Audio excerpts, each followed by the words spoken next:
매일 성경 누가복음 20장 19절에서 40절 새한글 성경 읽기.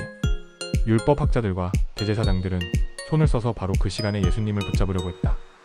하지만 백성을 두려워했다. 이 비유를 자기들 들으라고 말씀하신 줄 알아차렸기 때문이다. 그들은 곁에서 지켜보고 있다가 스스로 의로운 척하는 척자들을 보냈다. 예수님의 말씀에서 빌미를 잡으려는 것이었다. 그리하여 그를 총독의 다스림과 권한에 넘겨주려고 했다. 그들이 예수님께 여쭈었다. 선생님, 우리가 알기로 선생님은 바르게 말씀하시고 가르치십니다. 또 겉모습 보고 봐주지 않으시고 하나님의 길을 참되게 가르치십니다. 우리가 카이사르에게 세금을 바쳐도 괜찮은가요? 괜찮지 않은가요? 예수님은 그들의 나쁜 꾀를 알아채시고 그들한테 말씀하셨다. 나에게 데나리온 하나를 보여주시오.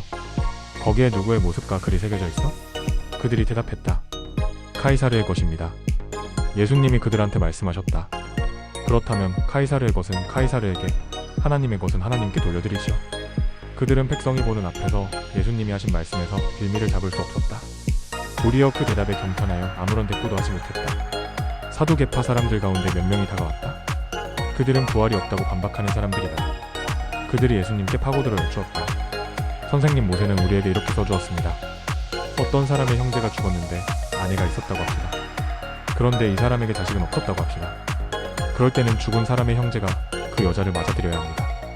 그래서 죽은 형제를 위해 후손을 꼭 낳아 주어대를 잇게 해야 합니다. 그런데 칠형제가 있었다고 합시다. 첫째가 아내를 맞았지만 자식이 없이 죽었습니다. 둘째도 그 여자를 맞아들였습니다. 셋째도 그랬습니다. 그런데 7명이 마찬가지로 뒤에 자식을 남기지 못하고 죽었습니다. 나중에는 그 여자도 죽었습니다. 그러면 그 여자는 부활 때 그들 가운데 누구의 아내가 됩니까? 그 7명이 그 여자를 아내로 맞아들였으니 말입니다. 예수님이 그들에게 말씀하셨다. 이 시대의 자녀들은 장가도 가고 시집도 가오. 그러나 저 시대와 죽은 사람들 가운데서 부활에 참여할 만하다고 여겨지는 사람들은 장가도 가지 않고 시집도 가지 않다. 이제 더는 죽을 수도 없으니 말이오. 그들은 천사와 같소. 그리고 그들은 하나님의 아들 딸들이오. 부활의 아들 딸들이니 말이오. 그리고 죽은 사람들이 일으킴받아 살아난다는 것을 모세도 가시나무 덩굴 이야기에서 알려주었어. 거기서 모세는 주님을 아브라함의 하나님, 이삭의 하나님, 야곱의 하나님이라고 부르고 있어. 그러니까 하나님은 죽은 사람들의 하나님이 아니라 살아있는 사람들의 하나님이시오. 하나님께는 모두가 살아있으니 말이오. 율법학자들 가운데 몇 명이 대답했다. 선생님, 잘 대답하셨습니다. 그들이 더는 예수님께 아무것도 따지고들 엄두를 내지 못했다.